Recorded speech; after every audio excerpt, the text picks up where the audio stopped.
Hi అండి, good morning, నమస్తే. One thing అండి, ఒక విషయం చెప్పాలనుకుంటున్నాను. సో ఎన్నో టాపిక్స్ వస్తూ ఉంటాయి కదా ఈ సోషల్ మీడియాలో. ఎన్ని టాపిక్స్ వచ్చినా వస్తాయి, వెళ్ళిపోతాయి. కానీ ఒకటి శాశ్వతంగా నిలబడే టాపిక్ ఏంటో తెలుసా?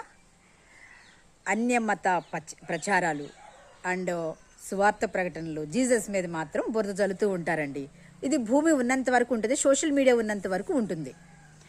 సో ఎందుకు ఈ మాటలు చెప్తున్నానంటే, ఈ మధ్య నేను చూస్తున్నానండి, చర్చీలు మీద ధ్వంసం చేయడం, వ్యాన్తో స్వార్థకి వెళ్ళిన వాళ్ళ మీద దాడి చేయడం.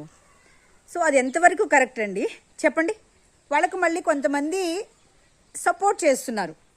యాక్చువల్లీ మీకు ఒక మాట చెప్పనా, వాళ్ళ దైవాలకి నేను ఇలా చెప్పకూడదు, బట్ చెప్తున్నాను. వీడియోలమ్మా